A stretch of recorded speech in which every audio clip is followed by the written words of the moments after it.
It's the Bible Prepper program. Thanks for joining us. Today I have my good friend here who's very knowledgeable.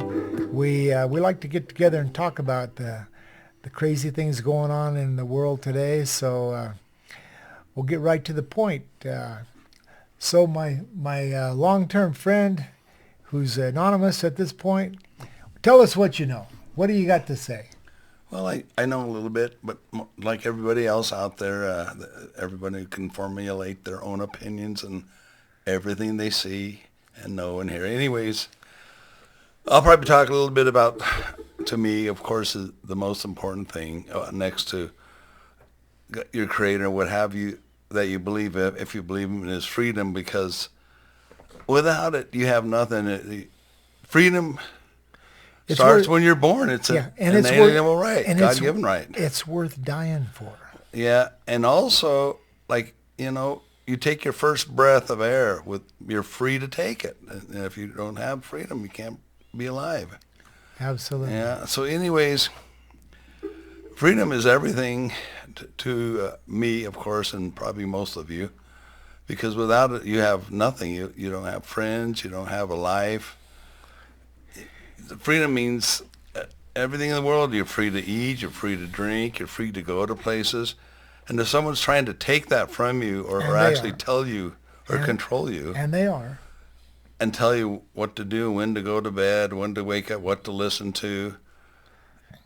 They're trying to control you with, I don't know, maybe the media, and maybe not deceive you, not tell you the truth. Totally. So, I would not want to believe anything that I didn't experience myself. Yeah, so what we're watching is the Second American Revolution. We Americans had the greatest government in the history of mankind, of the people, by the people. But November 3rd, 2020, we saw the American people reelect Donald Trump for 2 terms, and then Biden came in, took over. That means your country's been overthrown. The government of the people no longer exists. Freedom is at risk. This is the Second American Revolution, which in New Hampshire, they had a motto: live free or die. And this is where we're at. We need to be prepared to die for our freedom, like the patriot Nathan Hale said at that time. I regret that I only have one life to give for my country. And so this is where we need to be. We need to have that same mentality that our founding forefathers had to get our freedom back. It just seems like everywhere you turn, somebody's trying to control you and tell you what to do and how to do it. More laws, more rules, more regulations. Do this, do that, don't do this. It's too much control, and in my opinion, way too much control.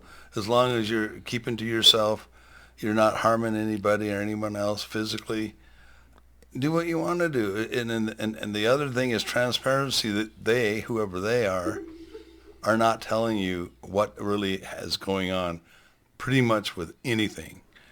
The only way to not be deceived by whoever it is experience it or see it or hear it or listen to it or smell it, or most importantly, feel it yourself. We know who it is.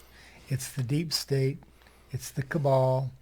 It's the bankers, and the love of money is the root of all evil. And this group of people have got roots so deep into evil, it's mind-blowing. The longer you look at it and the more you dig, the more mind-blowing it becomes.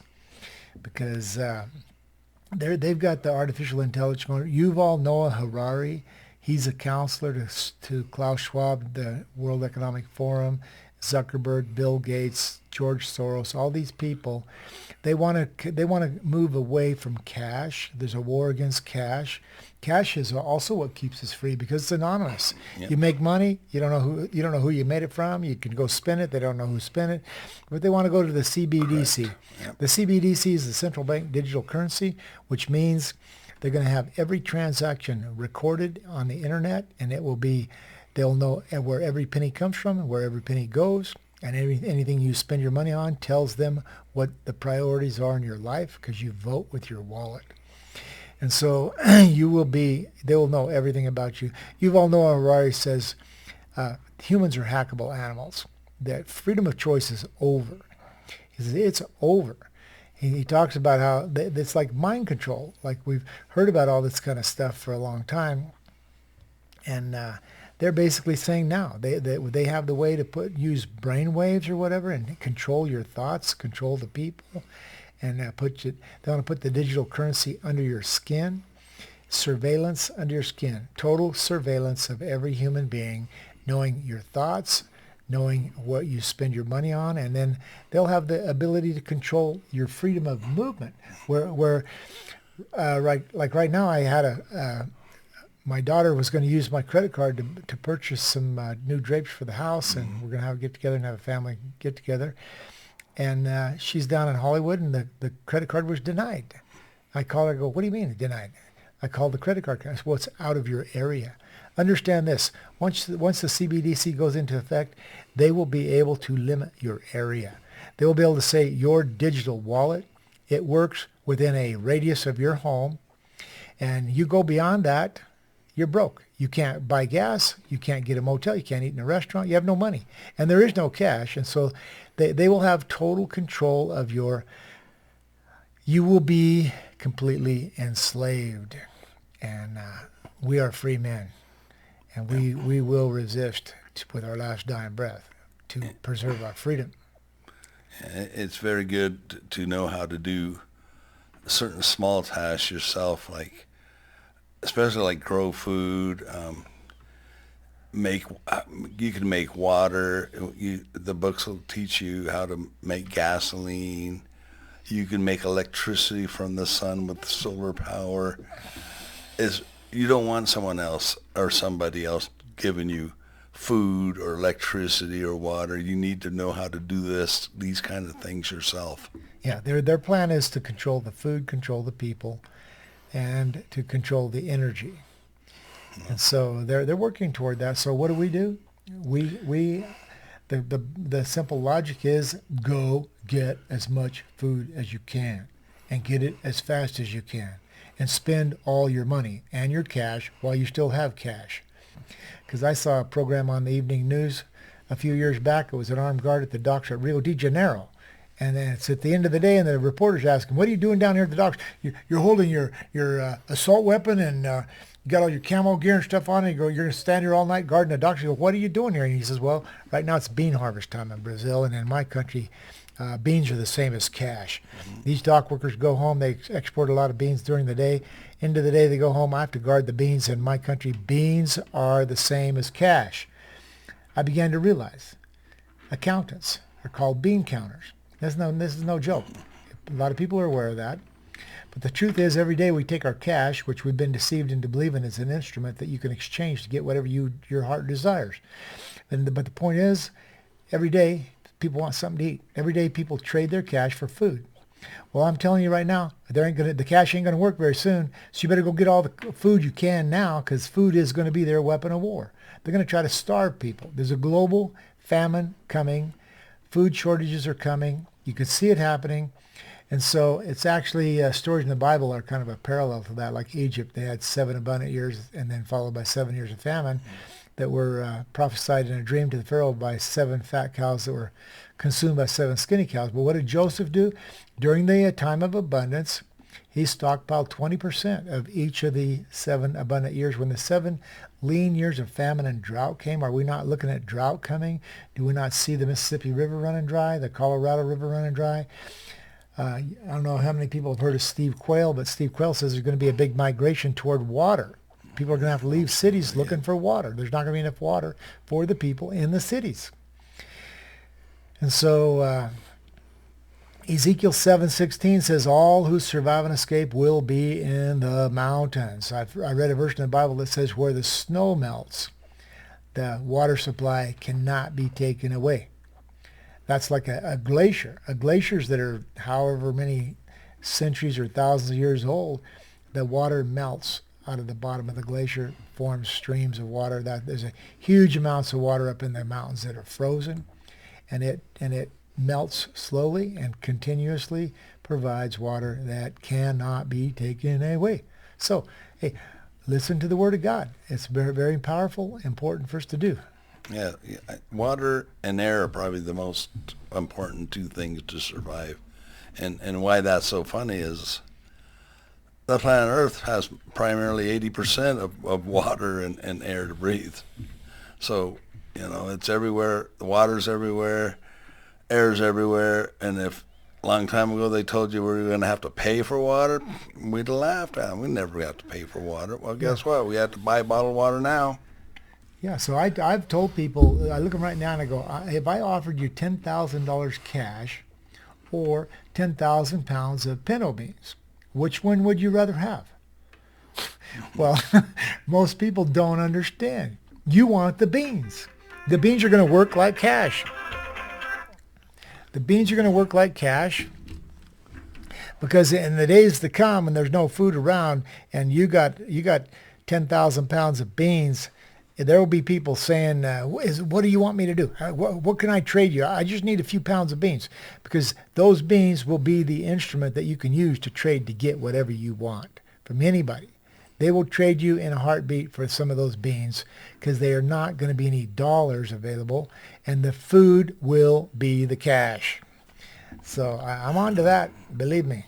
Yeah, definitely. You want to try to be in an environment where you are at or where you live that has food available. If not, because it takes a long time to grow your own from seeds or in a garden, so you should have enough to get you by until you can garden your own food or whatever. But it's important to have food on hand until you can make or get your own food from any source. And water, the best way to get water so it's not contaminated is from a well. If you have a well, then most wells you need electricity, so you have to have some way to power your well water. Solar. If you have solar, use solar. And like the old days, you could use hand-operated pumps, or you could dig down to the water table and find the water and get it with a bucket and rope. There's a lot of survival books too out there that you can purchase, and it shows you how to survive with how to get water, how to get food, how to cut a deer up and cook it and for food.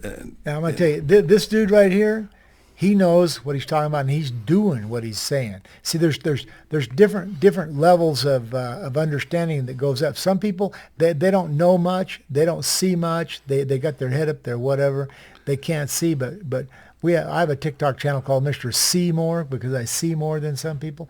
But this guy here, he sees what's going on. He actually had me build him a greenhouse. You can buy the heirloom seeds that can be grow them over and over. And we got to be food independent. We're talking about buying chickens. I told myself, I don't know, what does it take to have 1,000 chickens? Or 2,500 chickens. They're trying to get rid of all of our chickens.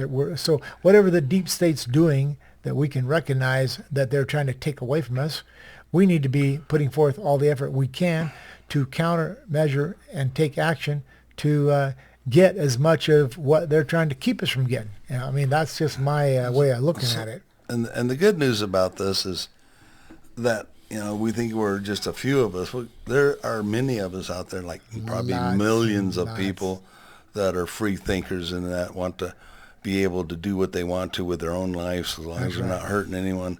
So we are not the only ones that believe in freedom. There are many thousands, maybe probably millions of us that want to be able to survive if someone else takes everything from us, like our water and our power and our cars and our cell phones. We still want to be able to live on our own. We still want to carry on. That's in our own DNA to survive. Like the song on the radio we all hear and listen and love. Carry on, wayward son. There will be peace when you're done. I go, we're not done yet. But the Bible does talk about 1,000 years of peace is coming. And Jesus returns in Revelation 19:11. The heavens open, and in the sky appears the rider on a white horse, eyes of blazing fire, robe dripping with blood. It says, with justice, which is kind of scarce these days, with justice he judges and makes war. You see, this country's fallen because we remember the pledge where we said it's one nation under God, indivisible, with liberty and justice for all. Well, we're no longer the nation under God. And where's the liberty? It's gone. Where's the justice? It don't. It is, the justice system today is a joke. We as a nation have got more of our citizens behind bars than any other country on the planet.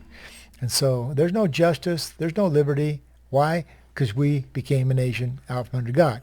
But guess what? God's got a plan. the day of the Lord is coming, and its purpose is to cause this nation to turn back to God. It says, all the souls who sin are the ones who will die. The wickedness has elevated to an unacceptable level that God is coming to deal with it as he should. And it says the righteous are going to be, the third who survive in Zechariah 13:8, it describes them as being tested like silver, refined like gold. They will be brought through the fire, and they will call on the name of the Lord, and the Lord will say, these are my people. And the people will say the Lord is their God. So God's people are like gold. We're precious. Gold can go through fire without suffering any damage. In fact, it improves the quality of it by removing the dross. But guess what? Guess what does get destroyed in the fire? The trash.